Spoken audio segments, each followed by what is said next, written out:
মুসনাদে আহমদ ইবনে হাম্বলের হাদিস, চমৎকার একটা ঘটনা। কানগুলো খরগোশের কানের মতো খাড়া করে শুনেন। আল্লাহ রাসূল সাল্লাল্লাহু আলাইহি ওয়াসাল্লাম কোন একটা মজলিসে একজন আনসারী সাহাবীর ব্যাপারে ঘোষণা দিল, বলল, এখন যে সাহাবী এসে বসবে সে সাহাবী জান্নাতি। আনসারী সাহাবী এসে বসলো, সবাই তো অবাক, আমাদের কারো ব্যাপারে বিশ্বনবী এই কথা বলল না, এই আনসারী সাহাবী জান্নাতি। আবার কয়েকদিন পরে আরেকটা মজলিসে বিশ্বনবী আবার ঘোষণা দিলেন, এই মুহূর্তে এমন একজন সাহাবী এসে এইখানে বসবে, এই সাহাবীটা জান্নাতি। সবাই খেয়াল করে দেখলো, আগের মজলিসে যেই লোকটাকে বিশ্বনবী জান্নাতি বলে ঘোষণা দিয়েছে, আজকেও ওই সাহাবী এসে ওই জায়গায় বসেছে। তৃতীয় দিন আবার বিশ্বনবী বললেন, এখন একজন সাহাবী এখানে এসে বসবে, সে জান্নাতি। সবাই খেয়াল করে দেখলো, ওই সাহাবীটাই আবার এসে বসেছে। সবাই অবাক, কি আজীব, কি আছে এই সাহাবীর মধ্যে, যে সাহাবীর ব্যাপারে খুব বিশ্বনবী তিনবার ঘোষণা দিলেন যে সে জান্নাতি।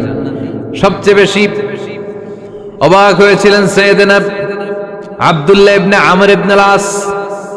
মনে মনে ভাবলেন, এটা তো চারটেখানে কোনো কথা না, বিশ্বনবীর অ্যানাউন্সমেন্ট। দুনিয়ার বুকে বিশ্বনবী তিনবার এই আনসারী সাহাবীকে জান্নাতি বলে ঘোষণা দিয়েছে, নিশ্চয়ই এই সাহাবীর এমন বিশেষ কোন আমল আছে, এমন বিশেষত্ব আছে যেটা আমাদের মধ্যে নাই। যেমন করেই হোক এই সাহাবীর ভেতরের সব খবর আমার জানতে হবে।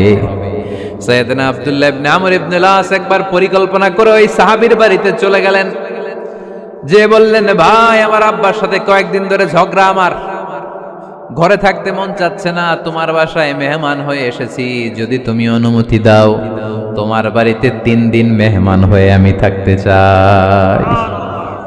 কয়দিন? শুনতেছেন? বুঝতেছেন? কষ্ট হচ্ছে না তো? ওই আনসারী সাহাবী বলে, আহলান ওয়া সাহলান, খুশ আমদেদ, এ আমার সৌভাগ্য, আমার মেহমান হয়ে আপনি থাকবেন, আসেন আমার ঘরে থাকেন, এই ঘরে আমি থাকি, আর এই ঘরটা মেহমান হিসেবে আপনারে দিয়ে দিলাম, থাকেন। এবার আব্দুল্লাহ ইবনে আমর ইবনে আস খুব ভালোভাবে ফলো করতে লাগলেন, কখন এই আনসারী সাহাবী কি করে। 1 দিন, 2 দিন, 3 দিন পর্যন্ত ফলো করার পরে সাইয়েদনা আব্দুল্লাহ ইবনে আমর ইবনে আস এমন কোন বিশেষ আমল এই সাহাবীর মধ্যে খুঁজে পায় নাই।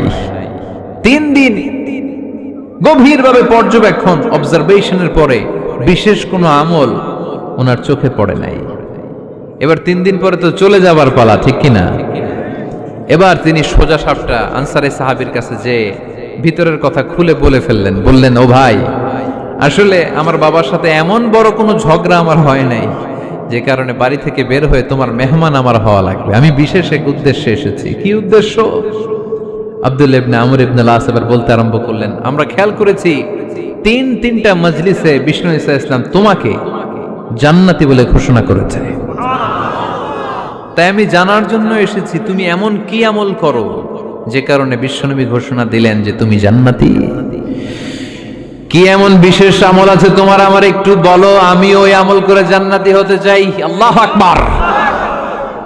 এবার আনসারী সাহাবী মুখ খুললেন, উনি বললেন, ও ভাই আব্দুল্লাহ ইবনে আমর ইবনে আস, এমন কোন বিশেষ আমল আমার নাই। হালাল পন্থায় রুজি করি, ব্যবসা করি, নামাজের সময় নামাজ পড়ি, রাতে এসে ঘুমিয়ে যাই, ফজরের আগ দিয়ে উঠে তাহাজ্জুদ করি, সময় মতো জিকির আজকার করি, কোরআন তেলাওয়াত করি, কিছু দান সদকা করি। সবাই যা করে আমিও তাই করি, স্পেশাল কোনো আমল আমার জীবনে নাই। তবে আব্দুল্লাহ ইবনে আমর ইবনে আস, শুনে রাখো, একটা কাজ আমি প্রতি রাতে করি, হয়তোবা এই কারণেও বিশ্বনবী আমার ব্যাপারে এমন ঘোষণা দিতে পারে। আব্দুল্লাহ বললেন, ও আনসারী সাহাবী, কি কাজ তুমি করো? এবার আনসারী সাহাবী বলতে লাগলেন, প্রতি রাতে যখন আমি আমার বিছানায় ঘুমোতে যাই, আমি কারো ব্যাপারে কোনো রাগ, কোনো হিংসা, কোনো ক্ষোভ অন্তর নিয়ে ঘুমাতে যাই না।